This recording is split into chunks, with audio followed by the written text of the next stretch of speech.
Present మనకి ఇండియాలో అయితే గనక ఈవీ కార్స్ అయితే గనక కొనడానికి చాలామంది ఎక్కువ మొగ్గు చూపుతున్నారండి. సో, ఇండియాలో మెయిన్‌గా చాలా చోట స్టేషన్స్ అయితే గనక సరిగ్గా లేవు. అండ్ దీంతో పాటుగా ఫర్ ఎగ్జాంపుల్ ఇంత అవసరం ఎప్పుడవుతుందంటే గనక లాంగ్ వెళ్ళాలనుకుంటారండి. సో, ఏదైనా జర్నీ చేయాలనుకుంటారు. ఒక 200-300 కిలోమీటర్స్. సో, ఛార్జింగ్ స్టేషన్స్ ప్రాపర్‌గా లేకపోతే, ప్రాపర్ లొకేషన్స్ తెలియకపోతే యూజర్స్ కూడా కొనడానికి చాలామంది ప్రొడక్ట్ గురించి చాలామంది ఆలోచిస్తారు. సో, ఈ ప్రాబ్లమ్‌ని రెక్టిఫై చేయడానికే మనకి ఎర్త్ బోల్ట్ వాళ్ళైతే గనక వేరే మ్యాప్ మై ఇండియా కంపెనీతో టై అప్ అయ్యి మీకు లెవెల్ 2 అండ్ లెవెల్ 3లో అయితే కనుక 350 ప్లస్ చార్జెస్ అయితే కనుక వీళ్ళు ప్రొవైడ్ చేయడం జరుగుతుంది. అండ్ దీంతో పాటుగా మనకేంటంటే కనుక ఆల్ ఓవర్ ఇండియాలో ఉన్న 1800 ఈవీ చార్జెస్ అయితే కనుక దీంట్లో మీకు అందుబాటులో ఉంటాయన్నమాట. సర్వీస్ అయితే కనుక మీరు తీసుకోవచ్చు.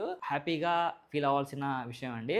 ఎందుకంటే కనుక ఈ 350 యూజర్స్‌కి 11, 11 ఉన్న వాళ్ళకైతే కనుక చాలా సులభంగా ఛార్జింగ్ పెట్టుకునే అవకాశం అయితే కనుక వస్తుంది. దీనివల్ల కార్లు కొనడానికి కూడా చాలా మంది కూడా మక్కువ చూపిస్తారనమాట. సో, మీరేమంటారు దీని మీద? మీ డెసిషన్ అయితే కామెంట్ సెక్షన్‌లో చెప్పండి.